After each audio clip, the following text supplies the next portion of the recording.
about 5 ways society is sabotaging your child's success.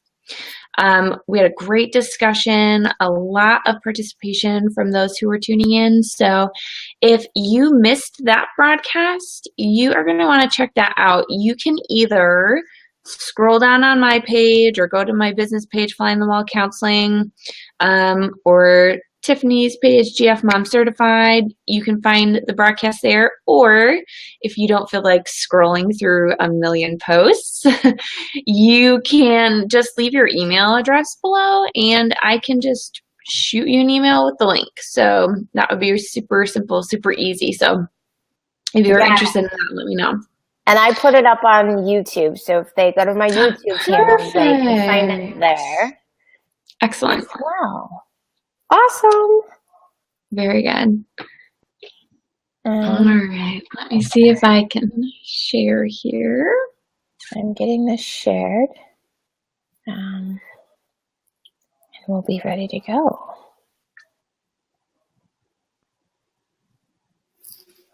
Cool.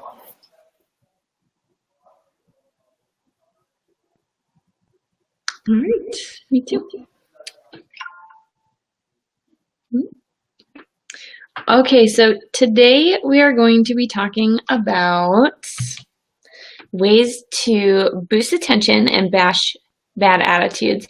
And I earlier this week actually did a little post on my page to see which parents were more interested in. It was a very interesting discussion. I think that bad attitude went out a little bit more than the attention. So just putting that out there. But there really is a big link between the two. That's something that maybe some people aren't aware of, that if a child has attention problems, they're probably going to have attitude problems. And we'll talk a little bit more about why that is, and we have all sorts of science and fun things for you today. But before we get started, we definitely need to do a little introduction. So I went first last time. Do you want to go first this time? Yeah, I'll try to. My name is Tiffany Hinton, and I'm with Mom Certified. We are a Chicago-based company, but we service everybody everywhere anymore. It's kind of interesting. Most of my clients don't even live in Illinois, let alone Chicago. But so what do we focus on, right? So we focus on gut health. We focus on healing your gut through food, gluten-free, dairy-free. I help moms that have kids with food allergies, celiac disease, or other autoimmune conditions. And we also help the mom.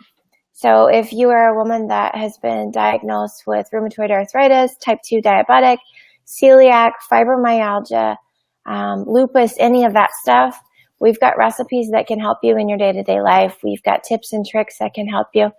And as a mom of 3 myself, who had major health issues, who has 3 autoimmune conditions and has 2 children with EpiPens, when it comes to meal planning and doing it on a budget, I can help you there as well. So Mom Certified, and if you're on Facebook, it's GF Mom Certified. So because we are always gluten-free no matter what. Awesome. Yes, and so my name is Jillian. I'm a licensed professional counselor, and my business is Fly on the Wall Counseling. I provide online coaching and support for parents who have children that are presenting some behavior challenges, and I also offer my services to people all over the place. I even have a client in Thailand, super fun. But what I do is I provide all my services online, not only to provide parents with super convenient care and access to support. I also am able to conduct some very accurate behavior observations because I can see your child in their natural home environment. Hence, Fly on the Wall Counseling, because I can be like a fly on your wall in your home to see what's going on. So that is what I'm all about. Love equipping parents to be able to feel empowered and confident in their parenting. Google doesn't always provide the answers you're looking for, and traditional mental health care, let's be honest, has way too many barriers, and a lot of stigma. And so I love being able to fill that gap. There are so many people in that gap where they just need some support and they need some hope and peace restored to their hearts and their homes. So that is what my passion is to be able to do that, impact the child, impact the parents, and bring peace to the home. So it's awesome. Oh, thank you. Yes, I was so excited to find Tiffany because I found that so many of the kids that I work with, and their parents, have some pretty significant sensory issues. A lot of the kids, and so and Tiffany actually has some statistics later that she'll share that super interesting about how often some food sensitivities are with certain mental health conditions, but I'll let her share that later. It's gonna be a great night. Yeah, it's going to be great. So let's see. If you are here, though, can you please let us know? Because, we're using BeLive.tv and it doesn't necessarily tell me who's watching. So if you can comment and let me know that you're watching, that can help us to be a little more interactive with you. Yes. And also, if you were here last time, maybe you weren't here last time, but we do offer some freebies. We'll give you some more information on that later on. We won't bog up the intro. We'll try and get to the good stuff right away. But the more you interact, the more of a chance you have to get a certificate for free Halo Top. So healthy ice cream that won't make your kids bonkers and could be a fun treat for you. So, all right. So like Jillian said, as we get going, if you've got questions, go ahead and comment. I actually am watching the Facebook on my phone so I can see your comments as they come in, hopefully tonight, and we'll get those addressed as we go. And then even if you're watching the replay and you have questions, comments, because we'll go back and we'll answer all of your questions like we did last time we were live. So we definitely want to get you the information you're looking for. And if we don't have the answers, we'll hook you up with somebody that can help you. I think just so everybody knows, I think Jillian, you already said this, but I'll repeat it one more time. We're going to be talking about how the kids' brains work, right? And then brain disruptors, and then love and security. And those are our big three for how to boost attention and bash bad attitudes. All right. Well, then let's go ahead and get started. Thank you. Yes. So much about attention and attitudes have to do with the brain. And I think maybe I don't have to convince you too hard about attention, that attention has to do with the brain. But I think maybe there's a little bit of a misunderstanding of how much attitude can have to do with brain functioning as well. Hi, we have Kristen here. Thanks for commenting, Kristen. Thanks for joining. So when it comes to children's brains, this is something that we need to keep in mind. Children's brains have a limited capacity. And that's not me just trying to hate on little kids or something, okay? It's just that children's brains, human brains, do not fully develop until the age of 25. So if you're ever wondering why all of a sudden your insurance rates on your car go down when you're 25, this is why. The logical center of your brain is finally fully developed at the age of 25, assuming that there's no trauma that's gone on in your life. So trauma can absolutely disrupt some brain development. We'll talk a little bit more about that later. But a child's brain is not fully developed for quite some time. And so this limits their capacity to be able to process what's going on as well as verbalize what they're experiencing. So a child might go through, for example, the death of a significant family member. Their little brains are not really able to process and fully grasp everything that's going on in that situation. So they can't see the depth of the grief. They can't really understand what even death means. And they certainly can't verbalize all the things that are going on. And so if you think about the younger a child gets, the more difficult that's going to be. So if you were in another country, for example, it's kind of to parallel, if you were in another country and you were trying to communicate something to somebody and they couldn't understand you and you tried a million different ways, how is your attitude going to be in that moment? My guess is you're probably going to get pretty frustrated. You're going to be a little on edge, right? So this is kind of what it's like for a young child who is going through something that's very difficult and they can't verbalize what's going on. And so it can kind of come off as a bad attitude. So, you know, those tantrums, the screaming, maybe even some aggression, or maybe even just snappy, mean responses or kind of mean, nasty words. Those are quick ways for children to be able to get a reaction and something that they know is going to work in a time where the logical center of their brain is just not functioning. Because really the brain can only fuel so much at one time.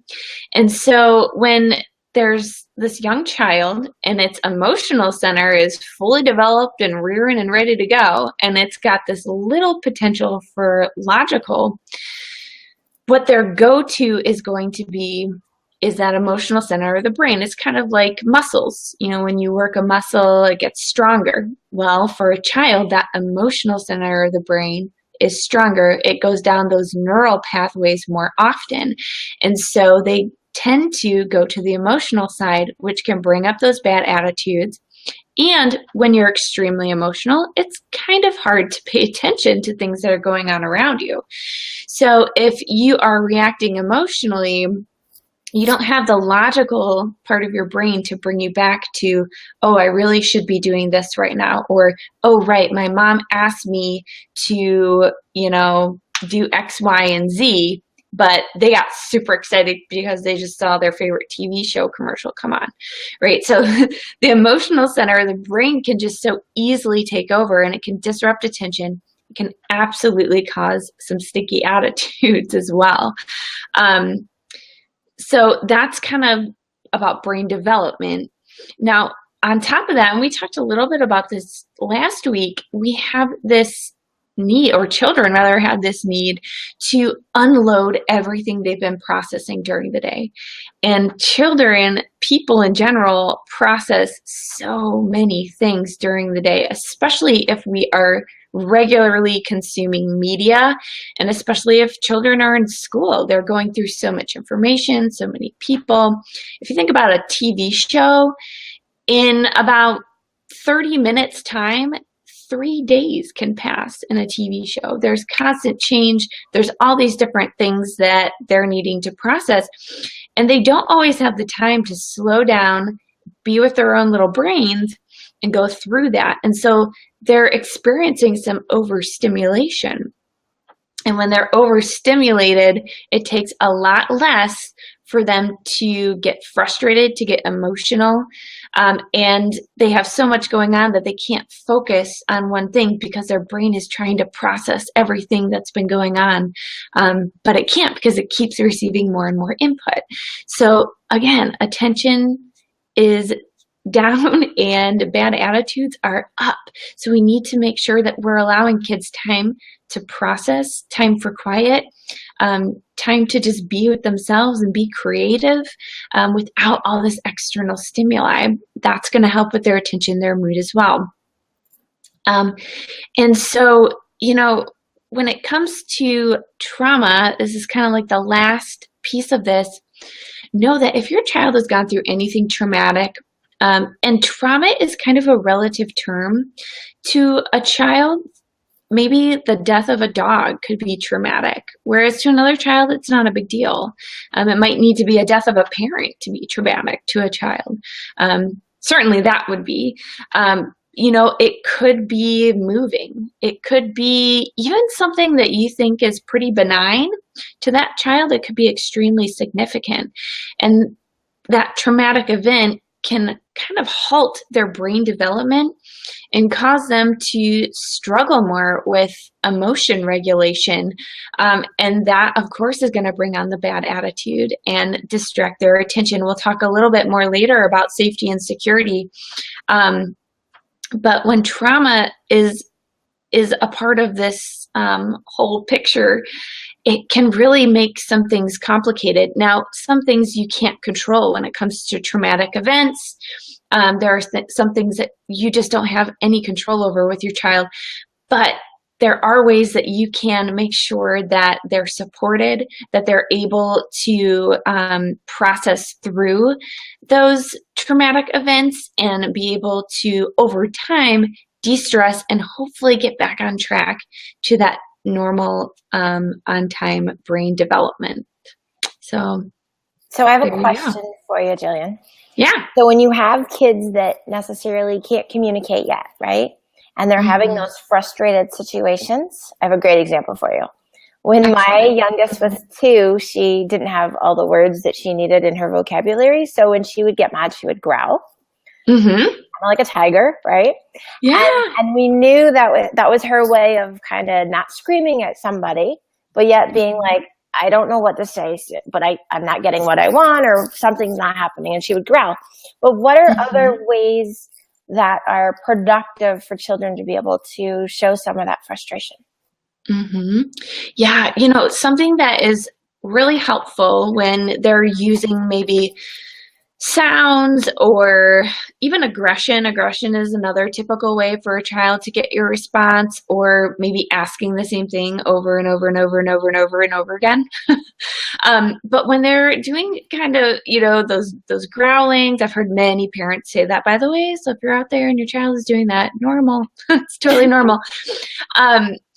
So what you can do is start to provide your child with some feedback.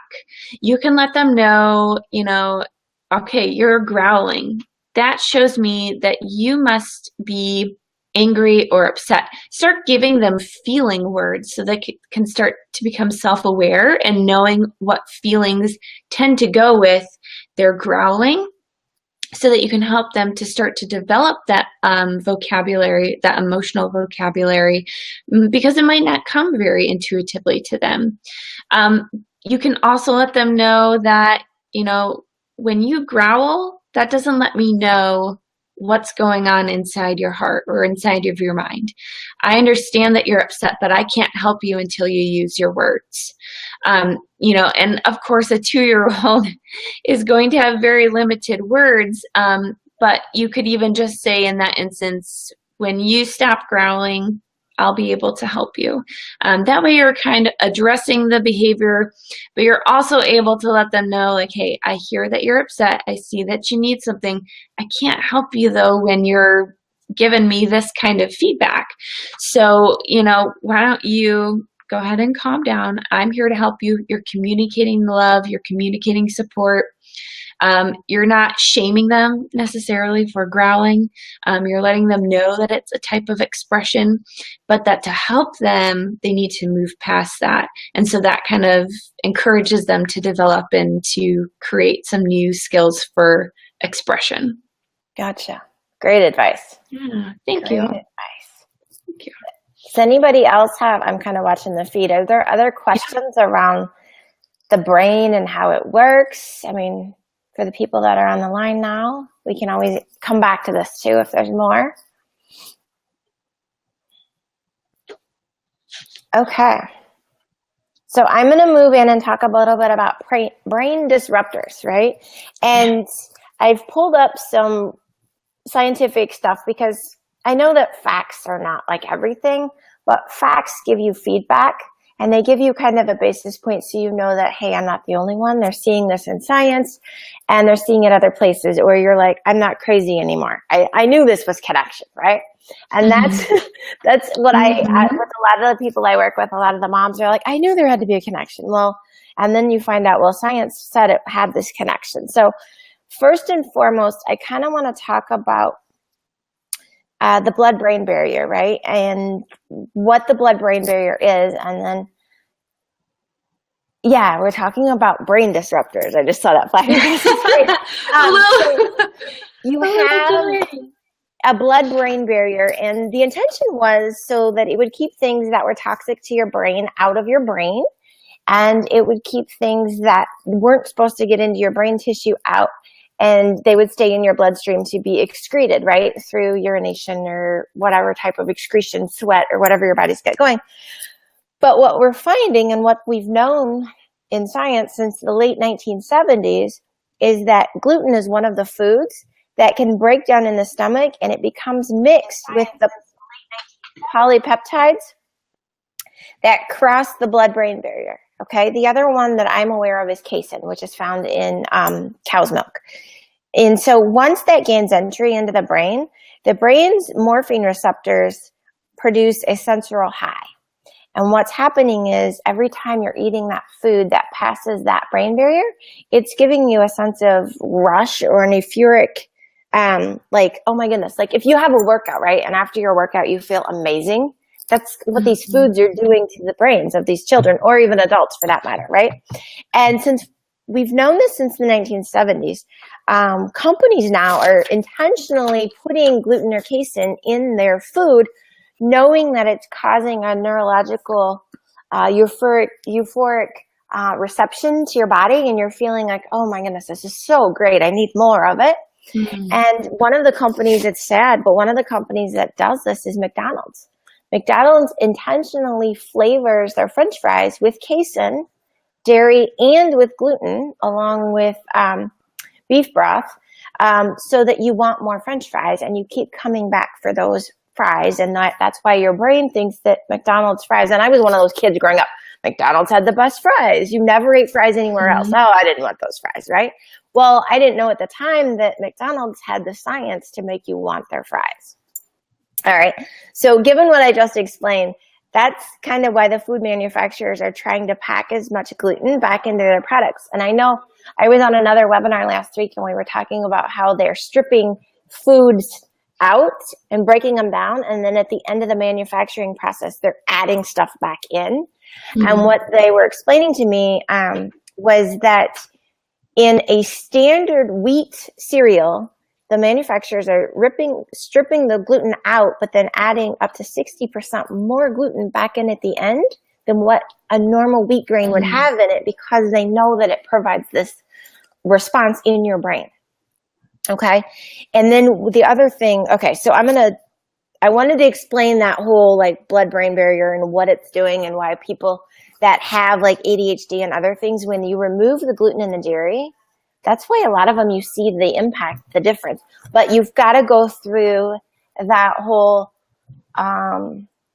it's kind of like a detox almost, because you're craving those things because your brain is so used to getting it and so used to feeling so great. And then as soon as you take away those two foods, they're like, it's like detoxing a kid who's never had alcohol or anything else, but it's like a drug for you.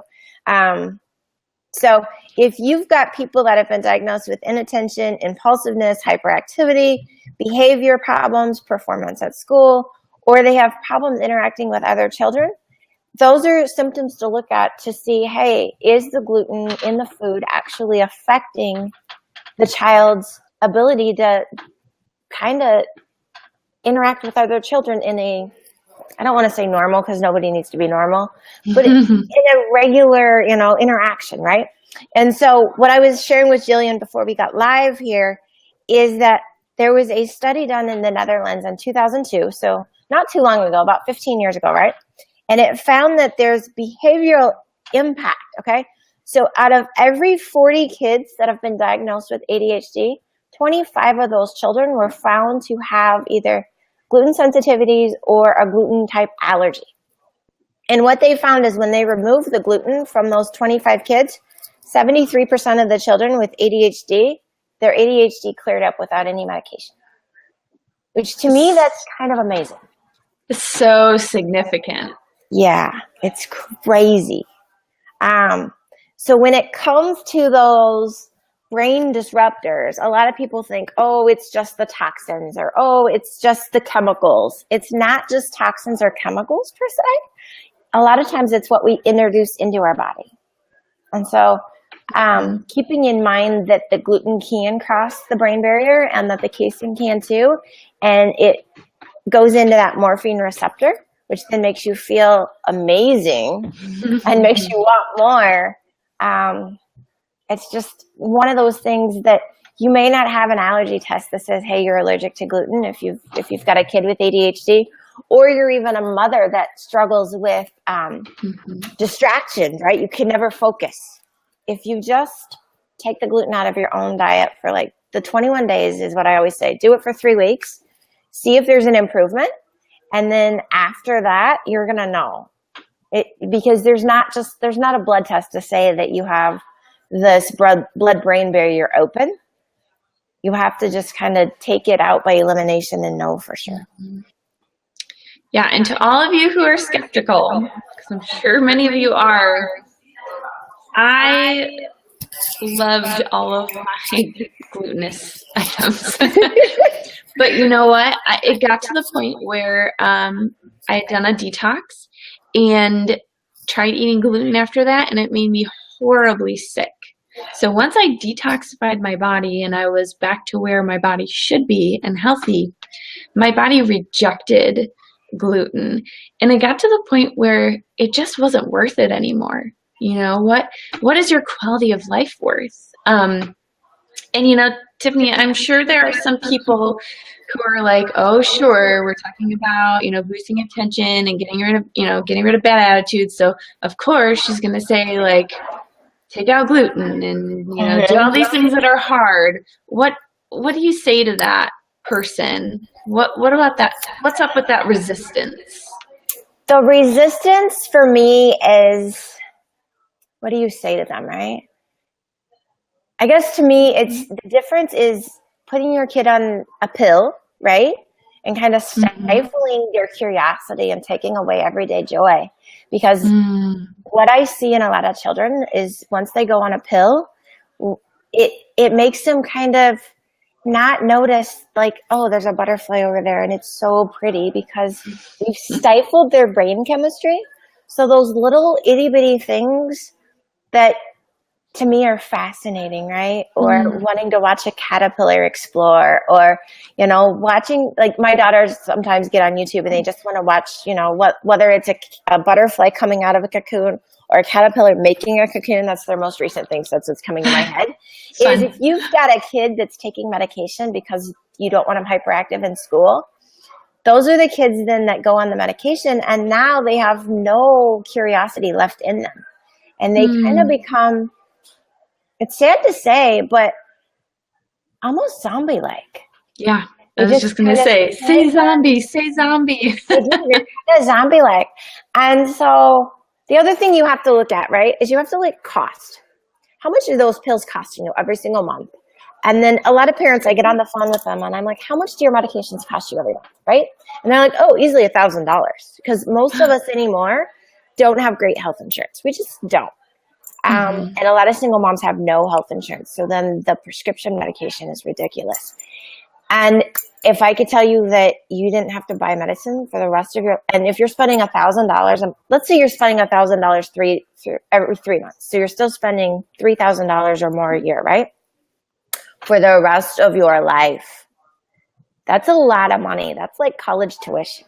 Yeah. The difference there is that you take gluten out of their diet. You feed them rice, you feed them oats, you feed them vegetables, you feed them fruit, you feed them meat, nuts, seeds. You can get casein-free dairy. And you are spending less money on your groceries and you're spending no money on medication. Yeah. I mean, to me, that's a huge perspective for a lot of parents is like, oh, it's the money, right? And when you tie it to the money and that they could actually pay for college versus pay for medication, sometimes that's the difference in changing the diet. And then for some people, they just don't want a child that is that zombie. I mean, it's very cool to sit back and see a child have that curiosity still and be like, oh my goodness, I saw the moon for the first time. And it was beautiful, and have them describe the moon to you, right?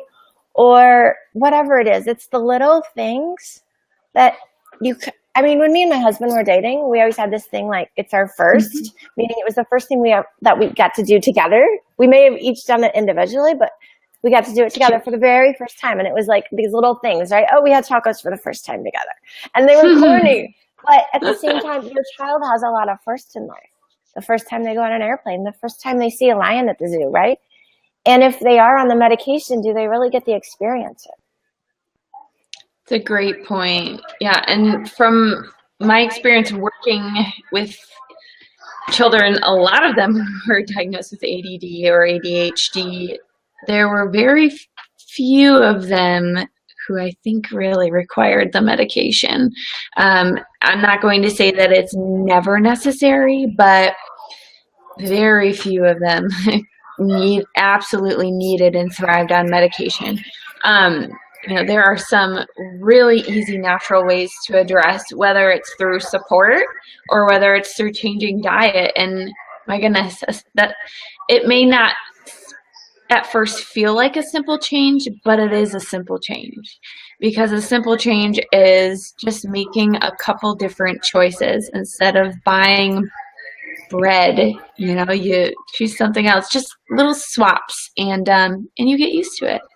So Anna, I want to address your question. So casein-free dairy, you can get like almond milk would be casein-free. Coconut milks are casein-free. They have cheese now made out of almonds if you don't have a nut allergy. There is, you can get coconut yogurts now, which are casein-free. There's a lot of stuff out there that are casein-free. You just have to look for that alternative. Mm-hmm.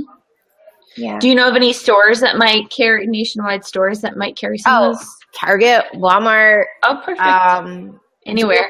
Costco, anywhere anymore is going to have that stuff. Perfect. Yeah. Perfect. Good. All right. So we're going to move into love and security.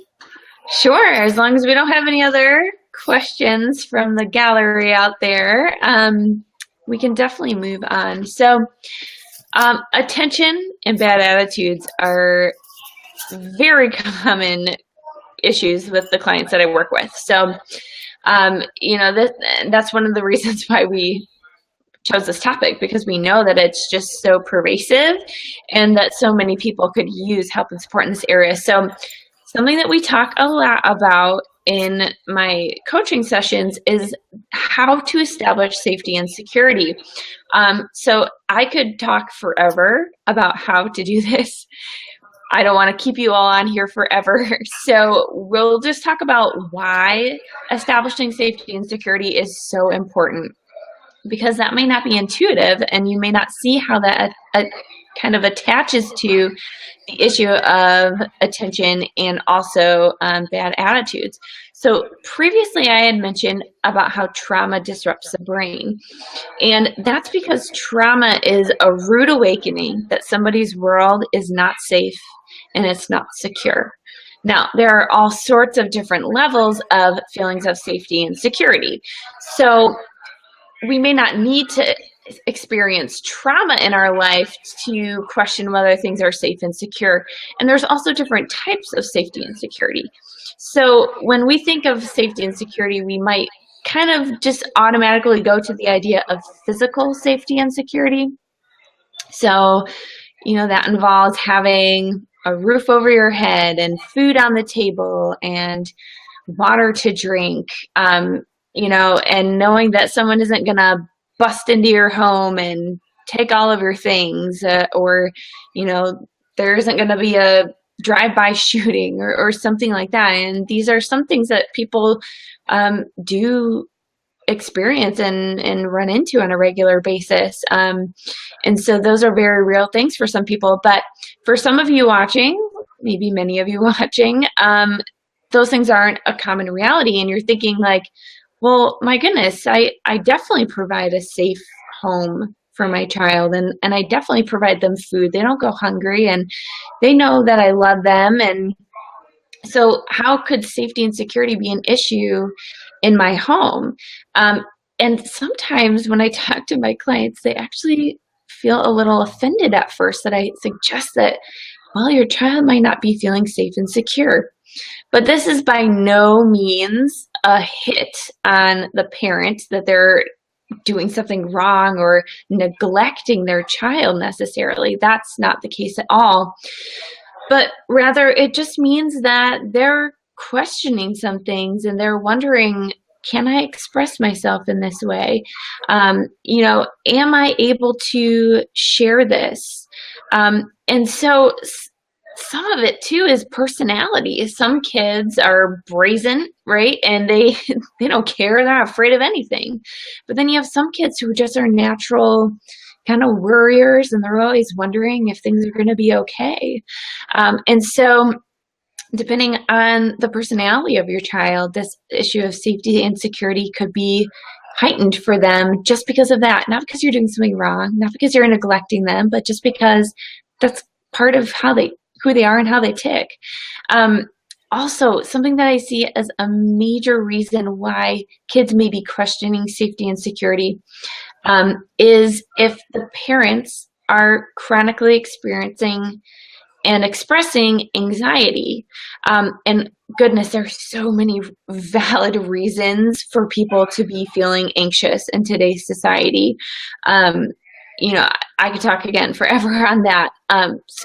But anxiety is the number one mood that I see passed from parent to child. And this is why.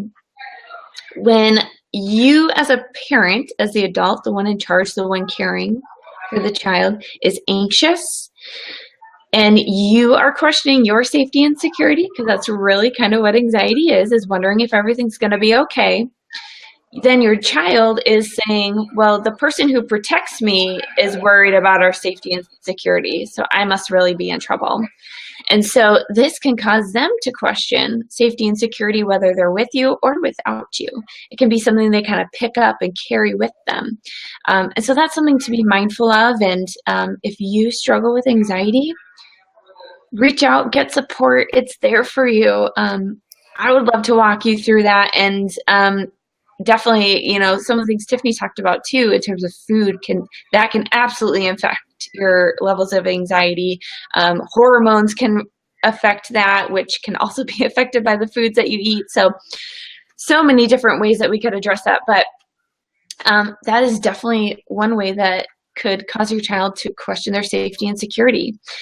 So those are some things you might want to address. Now, like I said before, too, we're not just looking at physical security. We're also thinking about emotional security.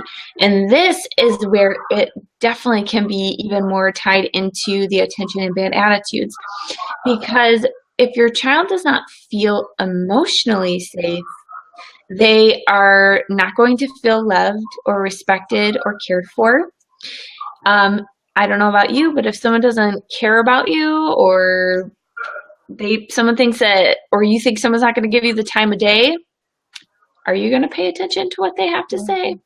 Probably not.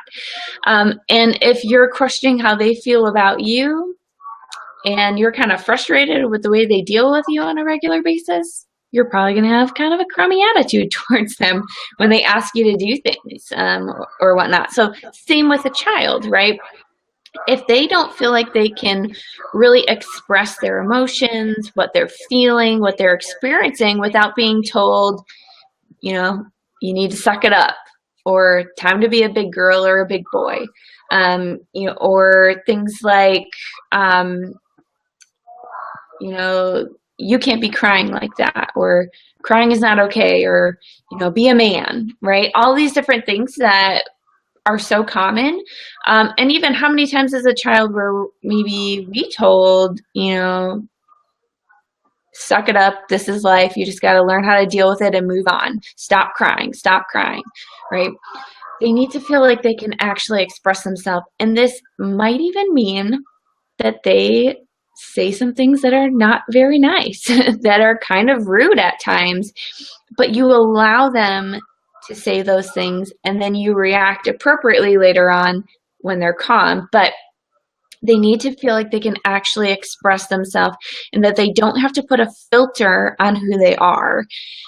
This allows them to feel safe and secure in a way that, having a roof over their head and food on their table can never provide. It's just this extra higher level of safety and security that's so important for you to develop with your child. They also must believe that you are hearing them.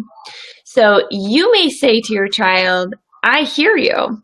I know what you're saying. You told me 10 times, right? Because they will repeat it. They want to be heard.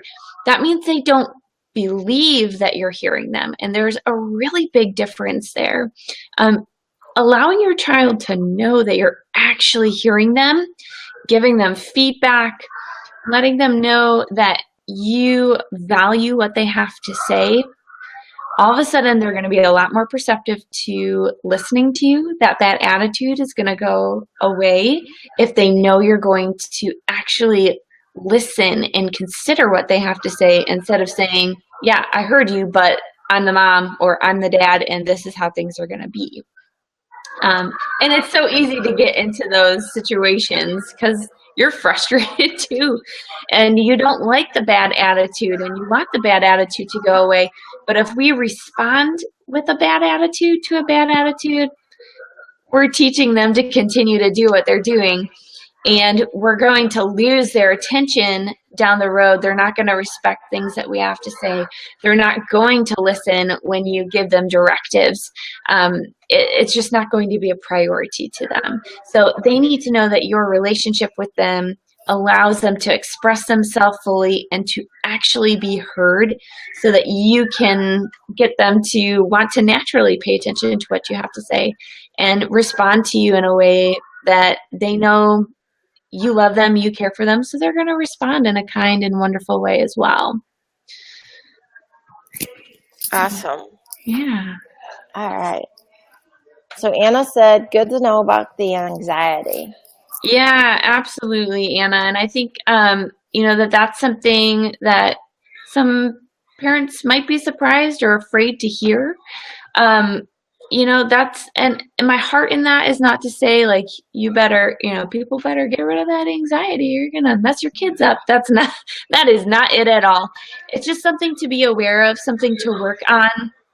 And maybe that means that right now, all you can do is work on how much you express your anxiety around your children. Not that you need to stifle it down all the time. You absolutely need a place where you can express those things and work through those things. But being intentional about how that comes out in and around your children can make a really big difference. So, yeah. Yes. Absolutely. All right. So I don't really see, if you guys have questions, ask them, please. Get those typed in the comment box. But just a little recap, if you didn't catch the very beginning and you want to go back and watch the replay, we talked about how the kid's brain works or how brains work in general. We talked about disruptors of the brain and things that brain disruptions. And then we just talked about love and security. All right. Yes. And then go ahead. Oh, let's see. Oh, good. Anna says she's in a season of peace, but she's sure life will bring anxious times. Yeah, and things ebb and flow in life, right? So you may have times where you're doing great. You may have times where you're a little more anxious. So it's great if you can recognize in yourself when you're experiencing anxiety and displaying anxiety, because then you can maybe be a little bit more intentional about making sure that your child really believes that you're hearing them. You can really be more intentional about showing them that they're loved and they're safe and they're secure. You can even use those words with them to let them know, like, hey, it's always safe for you to tell me how you're feeling. You can use those words and it's not awkward or weird, or they're not going to think you're crazy. It's going to make them feel good. So great point, Anna. Awesome. So I do want you guys to, we will be posting like the freebie stuff down below, but Yes. Do you want to explain a little bit about what you're offering to the people that are watching? Yeah. Absolutely. So I have a free assessment that is available to you. I do a very thorough write-up for any and every person who fills this out. So there are 10 categories in this assessment. that have different items that you can check off. And what the purpose of this assessment is to see if your child's behavior is normal or if maybe there are some causes for concern. And like I said, every person gets a personalized write-up. No two results are exactly the same. And so I am happy to provide that for you. And then also, because I know that some of the people that are tuning in already have taken me up on that offer, I reached out to Halo Top Creamery, and they are providing us with some coupons to people. If you tune into all 3 broadcasts, then you can be eligible for that free coupon. And all you need to do is make sure that you make a comment so we know that you're here. And if for some reason we have too many people who qualify, we will be giving those coupons to the people who interacted the most. So even if you weren't with us live, feel free to comment and ask questions. We will get back to you, even on that first broadcast. So if you missed last week, go catch up, qualify for that ice cream. So Anna wants to know if she should complete an assessment for each of her kids. Oh, yeah. Great question, Anna. For sure. Go for it. Awesome. All right. I am offering you guys a free copy of my Bring Your Own Cupcake. It's a whole book dedicated to having birthday parties for kids that have food allergies or have intolerances, or attending a birthday party, with an EpiPen, and how to do that. And so I will post the coupon code below this video as well, and you can go over and download that completely for free, and that's a $10 book normally.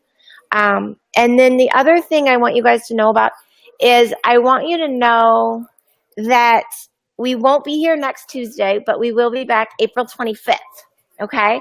And that will be night 3 of the 3 Nights to Thriving.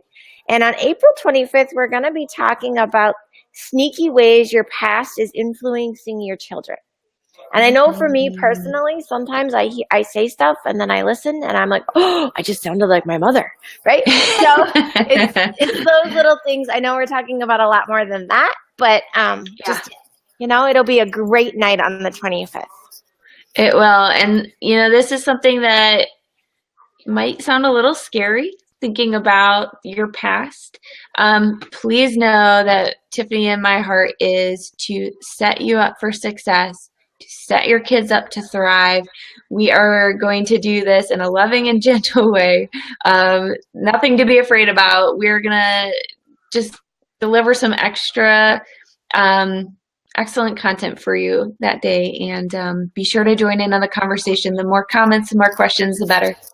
Yeah, and I would encourage you as well, if you've got people in your life that aren't on the live broadcast tonight, share the video on your Facebook feed or message it over, so that if you've got somebody that you're like, oh, I know they could use this, they've got a kid going through this, or, oh, actually, I have a friend of mine who's questioning whether she should put her son on medication or not because the school says he needs it. This might be something that she should watch tonight, or tomorrow when she gets the link, just to give herself a little bit more information to go and consider. Yeah, schools are going to push medication. My goodness. They don't want to have to try harder. Take that from someone who worked in schools. So provide them with some hope and an option. We're doing these broadcasts to be able to enrich people's lives. So feel free to pass it along and join in our mission to be able to do that. So absolutely. So, thank you so much. I don't know if anybody's got questions. We can answer those. We'll wait a few seconds because I know there's a little delay. Right. So, all right. I think we're good then. If you do have questions that you come up with later, feel free to put them below. Tune in on the 25th. We'll see you then. Thank you so much, Jillian. Yeah, thank you, Tiffany. See ya. Good night. Night.